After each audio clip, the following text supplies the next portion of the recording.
ಕನ್ನಡ ಸಾಹಿತ್ಯ ಪರಿಷತ್ತಿನ ಜಿಲ್ಲಾಧ್ಯಕ್ಷರಾದ ದಾಂಡೇಲಿಯ BN ವಾಸರೆಯವರ ನಿವಾಸಕ್ಕೆ ಡಾಕ್ಟರ್ ಸಿ ಸೋಮಶೇಖರ್ ಭೇಟಿ.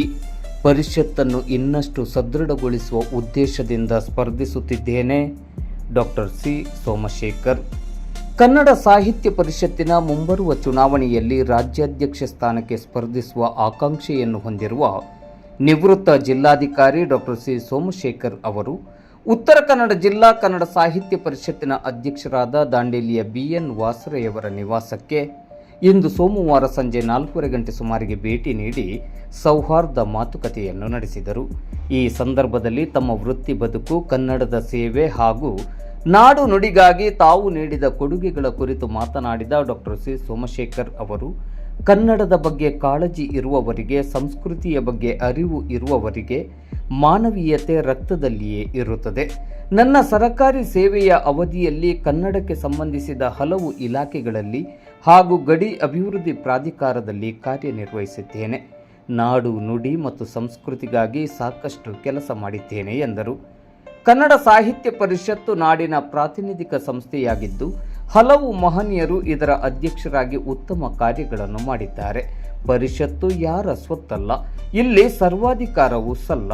ಹಿರಿಯರ ಮಾರ್ಗದರ್ಶನ ಹಾಗೂ ಅನುಭವದೊಂದಿಗೆ ಪರಿಷತ್ತನ್ನು ಮತ್ತಷ್ಟು ಬೆಳೆಸುವ ಪ್ರಾಮಾಣಿಕ ಉದ್ದೇಶದಿಂದ ಚುನಾವಣೆಯಲ್ಲಿ ಸ್ಪರ್ಧಿಸಲು ಬಯಸಿದ್ದೇನೆ ಎಂದ ಅವರು, ಸದ್ಯ ಪರಿಷತ್ತಿನಲ್ಲಿರುವ ನ್ಯೂನ್ಯತೆಗಳನ್ನು ಸರಿಪಡಿಸುವುದರ ಜೊತೆಗೆ ಸಂಸ್ಥೆಯನ್ನು ಇನ್ನಷ್ಟು ಗಟ್ಟಿಯಾಗಿ ಮತ್ತು ಪರಿಣಾಮಕಾರಿಯಾಗಿ ಬೆಳೆಸುವುದು ನನ್ನ ಮೂಲ ಉದ್ದೇಶವಾಗಿದೆ. ಉತ್ತರ ಕನ್ನಡ ಜಿಲ್ಲೆಯಲ್ಲಿ ಅತ್ಯಂತ ಕಠಿಣ ಪರಿಸ್ಥಿತಿಯಲ್ಲಿಯೂ BN ವಾಸರೆಯವರು ತಮ್ಮ ಅವಧಿಯಲ್ಲಿ ಉತ್ತಮ ಕೆಲಸ ಮಾಡಿದ್ದಾರೆ. ಅವರ ಸಹಕಾರದ ಅಗತ್ಯವಿದೆ ಎಂದರು.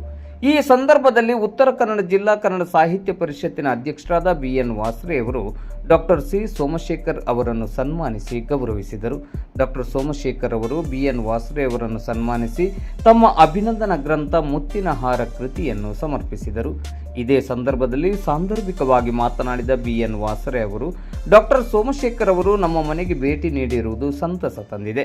ಕನ್ನಡ ಸಾಹಿತ್ಯ ಪರಿಷತ್ತಿನ ರಾಜ್ಯಾಧ್ಯಕ್ಷ ಸ್ಥಾನಕ್ಕೆ ಸ್ಪರ್ಧಿಸುವ ತಮ್ಮ ಉದ್ದೇಶದ ಕುರಿತು ಅವರು ವಿವರಿಸಿದ್ದಾರೆ. ಅವರಿಗೆ ಶುಭವಾಗಲಿ ಎಂದು ಹಾರೈಸಿದರು. ಈ ಸಂದರ್ಭದಲ್ಲಿ ಶರಣ ಸಾಹಿತ್ಯ ಪರಿಷತ್ತಿನ ಉತ್ತರ ಕನ್ನಡ ಜಿಲ್ಲಾ ಘಟಕದ ಅಧ್ಯಕ್ಷರು ಹಾಗೂ ಸಮಾಜ ಸೇವಕರಾದ ಶಿವದೇವ ದೇಸಾಯಿ ಸ್ವಾಮಿ, ಸೋಮಶೇಖರ್ ಗಾಂಜಿ, ಶ್ರೀನಿವಾಸ್ ಮೂರ್ತಿ, ಜಿಲ್ಲಾ ಕನ್ನಡ ಸಾಹಿತ್ಯ ಪರಿಷತ್ತಿನ ಗೌರವ ಕೋಶಾಧ್ಯಕ್ಷರಾದ ಮುರ್ತುಜಾ ಹುಸೇನ್ ಆನೆಹೊಸೂರ್, ದಾಂಡೇಲಿ ತಾಲೂಕು ಘಟಕದ ಕಾರ್ಯದರ್ಶಿ ಪ್ರವೀಣ್ ನಾಯ್ಕ್, ಕೋಶಾಧ್ಯಕ್ಷರಾದ ಶ್ರೀಮಂತ್ ಮದರಿ, ಕನ್ನಡ ಸಾಹಿತ್ಯ ಪರಿಷತ್ತಿನ ಅಜೀವ ಸದಸ್ಯರು ಹಾಗೂ ಪ್ರಮುಖರಾದ BA ನಾಗಶೆಟ್ಟಿಕೊಪ್ಪ, ಹನುಮಂತ್ ಕುಂಬಾರ್, ಸುರೇಶ್ ಕುರುಡೇಕರ್, ಸಂದೇಶ್ ಜೈನ್, ಅಕ್ಷಯ್ ಗಿರಿ ಗೋಸಾವಿ, ಪ್ರವೀಣ್ ಕುಮಾರ್ ಸುಲಾಕೆ, ಜಲಜಾ ವಾಸರೆ, ಮಾನಸ, ಮಾನ್ಯತಾ, ಶಾಂತಾಬಾಯಿ ಸೇರಿದಂತೆ ಹಲವರು ಉಪಸ್ಥಿತರಿದ್ದರು. ಚುನಾವಣೆಯಲ್ಲಿ ರಾಜ್ಯಾಧ್ಯಕ್ಷ ಸ್ಥಾನದ ಅಭ್ಯರ್ಥಿ ಆಕಾಂಕ್ಷಿಗಳಾಗಿ ಇರುವಂತಹ ನಿವೃತ್ತ ಜಿಲ್ಲಾಧಿಕಾರಿಗಳು, ಶರಣ ಸಾಹಿತ್ಯ ಪರಿಷತ್ತಿನ ಜಿಲ್ಲಾ ರಾಜ್ಯ ಅಧ್ಯಕ್ಷರು ಹಾಗೂ ಚಿಂತನಶೀಲ ವ್ಯಕ್ತಿಗಳು ಆಗಿರುವ ಸೋಮಶೇಖರ್ ಸರ್ ಅವರು ಇವತ್ತು ದಾಂಡೇಲಿಗೆ ಆಗಮಿಸಿದ್ದಾರೆ. ಬರುವಾಗ ಒಂದಿಷ್ಟು ಸ್ನೇಹಿತರು, ಬರಹಗಾರರು, ಮಾಧ್ಯಮ ಮಿತ್ರರೆಲ್ಲರ ಒಳಗೊಂಡು ಅವರೊಂದಿಗೆ ಮಾತನಾಡಿ ಹೋಗ್ತೀನಿ ಅನ್ನುವ ಅಭಿಪ್ರಾಯವನ್ನು ಹಂಚಿಕೊಂಡಿದ್ರು. ಇವತ್ತು ಅವರು ಒಂದು ಪೂರ್ವಭಾವಿಯಾಗಿ ದಾಂಡೇಲಿಯಲ್ಲಿ ಭೇಟಿ ಕೊಟ್ಟು ತಮ್ಮ ಸ್ಪರ್ಧೆಯ ಇಂಗಿತವನ್ನು ತಿಳಿಸಿ ಹೋಗೋದಕ್ಕೆ ಬಂದಿದ್ದಾರೆ. ಚುನಾವಣೆ ಯಾವಾಗ ನಡೀತೆ, ಏನಾಗುತ್ತೆ ಅದೇನು ನಮಗೆ ಸ್ಪಷ್ಟವಾಗಿ ಗೊತ್ತಿಲ್ಲದೆ ಇದ್ರೂ ಕೂಡ ಬಹುತೇಕವಾಗಿ ಮೊದಲು ತಾನು ಸ್ಪರ್ಧೆ ಮಾಡ್ತೇನೆ ಅನ್ನೋದನ್ನು ಪ್ರಕಟಪಡಿಸಿದವರು ಸೋಮಶೇಖರ್ ಅವರು. ಅಧಿಕಾರಿಯಾಗಿ ಹಲವಾರು ಜನಪರ ಕೆಲಸಗಳನ್ನು ಮಾಡಿದವರು. ಅದರ ಜೊತೆಗೆ ನಾನು ಗಮನಿಸಿದ್ದೇನೆ, ಕನ್ನಡ ಅಭಿವೃದ್ಧಿ ಪ್ರಾಧಿಕಾರದ ಅಧ್ಯಕ್ಷರಾಗಿಯೂ ಕೂಡ ನಾಡುನುಡಿಯ ಕೆಲಸವನ್ನು ಮಾಡಿದವರು, ಕನ್ನಡ ಮತ್ತು ಸಂಸ್ಕೃತಿ ಇಲಾಖೆಯಲ್ಲಿ ಕೆಲಸವನ್ನು ಮಾಡಿದವರು. ಇಂಥ ವ್ಯಕ್ತಿಗಳು ಇವತ್ತು ದಾಂಡೇಲಿಗೆ ಬಂದಿದ್ದಾರೆ. ಪರಿಷತ್ತಿನ ಮುಂದಿನ ಚುನಾವಣೆಯಲ್ಲಿ ತಾವು ಸ್ಪರ್ಧಿಸುವುದಾಗಿ ನಮ್ಮ ಹತ್ರ ಹೇಳಿಕೊಂಡು ನಮ್ಮ ಒಂದು ವಿಶ್ವಾಸವನ್ನು ಕೇಳ್ಕೊಂಡು ಹೋಗೋದಕ್ಕೆ ಅವರು ಬಂದಿದ್ದಾರೆ. ತಾವೆಲ್ಲರೂ ಅವರ ಮಾತುಗಳನ್ನು ನಂತರ ಆಲಿಸ್ಬೋದು. ಅವರು ಇಲ್ಲಿಗೆ ದಾಂಡೇಲಿಗೆ ಬಂದಿದ್ದರಿಂದ ನಾವು ದಾಂಡೇಲಿಯ ಎಲ್ಲ ಸಮಾನ ಮನಸ್ಕ ಗೆಳೆಯರು ಮತ್ತು ಮಾಧ್ಯಮ ಮಿತ್ರರು ಎಲ್ಲರೂ ಸೇರಿ ಅವರಿಗೆ ಇಲ್ಲಿ ಬಂದಿರೋದ್ರಿಂದ ಅವರಿಗೆ ಶುಭವನ್ನು ಕೋರಿ ಒಂದು ಚಿಕ್ಕ ಗೌರವವನ್ನು ಅವರಿಗೆ ನೀಡೋಣ ಅಂದ್ಕೊಂಡಿದ್ವಿ. ಹಾಗಾಗಿ ನಮ್ಮ ಗೌರವವನ್ನು ಅತ್ಯಂತ ಪ್ರೀತಿಯಿಂದ ತಾವು ಸ್ವೀಕರಿಸಬೇಕು ಅಂತ ಹೇಳಿ ಕೇಳ್ಕೊಳ್ತೇನೆ. ನಾಗರ ಪಂಚಮಿ ದಿವಸ ನನ್ನ ಕನಸು ಆವಿಷ್ಕಾರಗೊಂಡಿದೆ. ಸಹೋದರಿ ಜಲಜಾಕ್ಷಿಯವರ ಭಕ್ಷ್ಯ ತಿಂಡಿ ತಿನಿಸುಗಳ ನಡುವೆ ನಾಗರ ಪಂಚಮಿಯನ್ನು ನನ್ನ ಸಹೋದರ ಮನೆಯಲ್ಲಿ ಆಚರಣೆ ಮಾಡಿಕೊಂಡಂಥ, ಸಹೋದರ ಎಲ್ಲರ ನಡುವೆ ಆಚರಣೆ ಮಾಡಿಕೊಂಡಂಥ ಒಂದು ಸಂಭ್ರಮದ ಸಂತಸದ ವಾತಾವರಣ ಇವತ್ತು ಸೃಷ್ಟಿಯಾಗಿದೆ. ಇದೆಲ್ಲೂ ಯೋಗ ನಾಗರ ಪಂಚಮಿ ದಿವಸನೇ ಮನೆಗೆ ಬರಬೇಕು, ಇಲ್ಲಿ ಇಂಥ ತಿಂಡಿ ತಿನಿಸುಗಳನ್ನ ಅಕ್ಕರೆಯಿಂದ ಪ್ರೀತಿಯಿಂದ ಸಿದ್ಧಪಡಿಸಿದ ತಿಂಡಿ ತಿನಿಸನ್ನು ತಿಂದು ಒಂದು ಒಳ್ಳೆಯ ಮಾತುಗಳನ್ನು ವಿನಿಮಯ ಮಾಡಿಕೊಳ್ಳುವಂಥ ನಮ್ಮ ಸಂಸ್ಕೃತಿ, ಅದು ಕನ್ನಡದ ಸಂಸ್ಕೃತಿ. ನಾನು ನನ್ನದೇ ಆದಂಥ ಕೆಲವು ವಿಚಾರಗಳನ್ನ ಹೇಳಲಿಕ್ಕೆ ಇಚ್ಛೆ ಪಡ್ತೇನೆ. ಭಾಷಣ ಮಾಡಲಿಕ್ಕೆ ಹೋಗೋದಿಲ್ಲ. ಮೂಲತಃ ನಾನು ಭಾಷಣಕಾರನೇ. ನಾನು ವಿದ್ಯಾರ್ಥಿ ದೆಸೆಯಿಂದಿಲ್ಲ. ನಾನು TR ನಾಗರಾಜು, ಸಿದ್ಧಲಿಂಗಯ್ಯ ಸೆಂಟ್ರಲ್ ಕಾಲೇಜನ್ನು ರೆಪ್ರೆಸೆಂಟ್ ಮಾಡಿ ರಾಜ್ಯ ರಾಷ್ಟ್ರದಾದ್ಯಂತ ಕನ್ನಡ ಚರ್ಚಾ ಸ್ಪರ್ಧೆಗಳಲ್ಲಿ ಬಹುಮಾನ ಗಳಿಸಿದಂಥ ಒಂದು ಹಿರಿಮೆ, ಒಂದು ಸಾರ್ಥಕ್ಯ ಭಾವ ನನ್ನದು. ಯಾಕೆಂದರೆ ಚಿಕ್ಕ ವಯಸ್ಸಿನಿಂದಲೂ ನನಗೆ ಒಂದು ರೀತಿಯ ಆಧ್ಯಾತ್ಮಿಕ ಮತ್ತು ಸಾಹಿತ್ಯಿಕ ಎರಡರ ದೀಕ್ಷೆ ನನಗೆ ಕೊಟ್ಟವಳು ನನ್ನ ತಾಯಿ. ನನ್ನ ತಾಯಿ ಅನಕ್ಷರಸ್ಥೆ. ನನ್ನ ತಂದೆ ಕಳ್ಕೊಂಡಾಗ ನನಗೆ 5 ವರ್ಷ. ನಮ್ಮಮ್ಮ ಬಡತನ, ಅಪಮಾನ, ಹಸಿವು ಎಲ್ಲದರ ನಡುವೆ ನನ್ನನ್ನು ಬೆಳೆಸಿದ್ರು.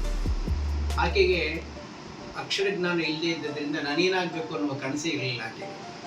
ಒಮ್ಮೆ ನಾನು ಲೆಕ್ಚರರ್ ಆಗಿ ನಮ್ಮ ತಾಯಿ ಮರಣಶೈಲಿದ್ದಾಗ ನಮ್ಮಮ್ಮನ ಬಳಿ ಹೋದೆ. ಅಮ್ಮ ಹೀಗಾಯ್ತಲ್ಲ, ಇಲ್ಲಪ್ಪ ನಾನು ಹೊರಟ್ಬಿಡ್ತೀನಿ. ಕೈ ಹಿಡ್ಕೊಂಡು ಒಂದು ಮಾತು ಕೇಳಿದೆ, ನೋಡು ನೀನು ಈಗ ಬೇಸ್ಟ್ ಕೆಲಸ ಮಾಡ್ತಾ ಇದೆಯಾ. ಬೇಸ್ಟ್ ಕೆಲಸ ಗೊತ್ತಿಲ್ಲ, ಲೆಕ್ಚರರ್ ಭಾಳ ಒಳ್ಳೆಯದು, ಪಾಠ ಮಾಡೋದು, ಜ್ಞಾನ ಕೊಡೋದು. ಆದರೆ ಅದಕ್ಕಿಂತ ದೊಡ್ಡ ಕೆಲಸ ಮಾಡಿ ಸಮಾಜಕ್ಕೆ ಏನಾದರೂ ಒಳ್ಳೆಯ ಕೆಲಸ ಮಾಡ್ಬೋದು.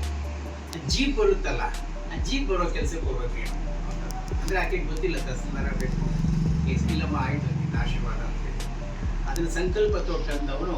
ಅವತ್ತಿನಿಂದ ನಾನು ಏನಾದರೂ ಆಗಬೇಕು ಅಂತ ಬಯಸಿ ಕೇಂದ್ರ ಲೋಕ ಸೇವಾ ಆಯೋಗದ ಪರೀಕ್ಷೆ ಬರೆದೆ. UPSC ಪರೀಕ್ಷೆ, IAS ಅಂತಿರಲ್ಲ ಅದನ್ನು.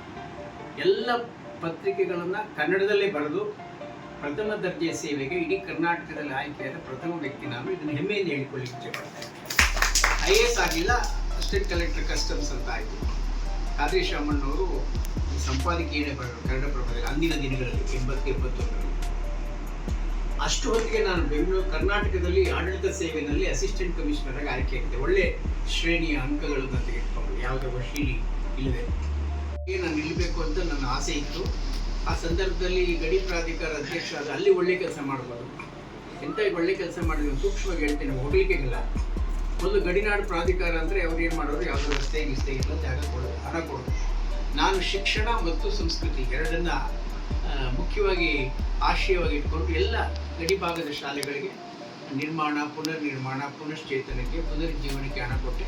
ಜೊತೆಗೆ 700 ಕನ್ನಡ ಸಂಘ ಸಂಸ್ಥೆಗಳಿಗೆ 1 ಲಕ್ಷ 2 ಲಕ್ಷ ರೀತಿ ಗಡಿ ಭಾಗದಲ್ಲಿದ್ದಂಥ ಸಂಸ್ಥೆಗಳು ಕೊಟ್ಟೆ. ಅದಕ್ಕಿಂತ ಹೆಚ್ಚಾಗಿ ಗಡಿನಾಡ ಚೇತನ ಸಿರಿ ಪ್ರಶಸ್ತಿ ಅಂತ ಪ್ರಾರಂಭ ಮಾಡಿದೆ.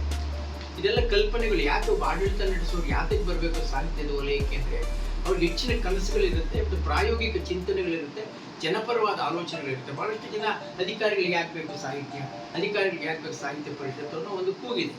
ಆಡಳಿತಗಾರರ ಅಸ್ಪೃಶ್ಯರಲ್ಲ, ಅವರಲ್ಲೂ ಒಳ್ಳೆಯವರಿದೆ, ಒಳ್ಳೆ ಮನಸ್ಸುಗಳಿವೆ, ಒಳ್ಳೆ ಕನಸುಗಳಿವೆ, ಒಳ್ಳೆ ಚಿಂತನೆಗಳಿವೆ.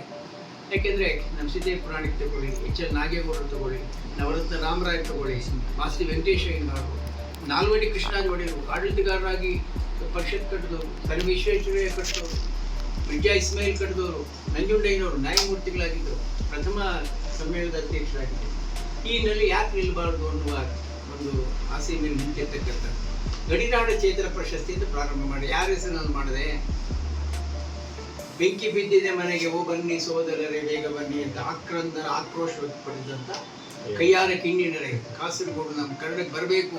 ಈಗಲೂ ಕನ್ನಡಿಗರಲ್ಲಿ ನಾನು ಕಾಸರಗೋಡಿಗೆ ಗಡಿನಾಡು ಪ್ರಾಧಿಕಾರ ಆದಮೇಲೆ 20 ಸತಿ ಹೋಗಿ ಬಂದಿದ್ದೇನೆ. ಅಲ್ಲಿನ ಚುನಾವಣೆ ಇದ್ದರೆ MLA ಆಗ್ಬಿಡ್ತಾ ಇದೆ, ಅಷ್ಟು ನಿಕಟ ಸಂಪರ್ಕ ಅವರಲ್ಲಿತ್ತು ನನಗೆ. ಅಲ್ಲಿ ಕೈಯಾರ ಕಿಣ್ಣಿನ ಹೆಸರಿನಲ್ಲಿ ಒಂದು ಗಡಿನಾಡು ಚೇತನ ಪ್ರಶಸ್ತಿ ಪ್ರಾರಂಭ ಮಾಡಿದೆ. ಅದನ್ನು ವಿದ್ಯಾವರ್ಧಕ ಸಂಘ ಅವರಿಗೆಲ್ಲ ಕೊಟ್ಟಿದ್ದೀನಿ, ಆಮೇಲೆ ಯಡಿಯೂರು ಮಠಕ್ಕೆ ಕೊಟ್ಟಿದ್ದೀನಿ. ಆನಂತರ ಇನ್ನೊಂದು ಪ್ರಶಸ್ತಿ ಜಯದೇವಿ ತಾಯಿ ಲಿಗಾಡಿ, ಆಕೆಯ ಮಾತೃಭಾಷೆ ಮರಾಠಿ, ನಮ್ಗೆ ಗೊತ್ತಿದೆ ಪ್ರೊಫೆಸರ್ ಅವರೇ.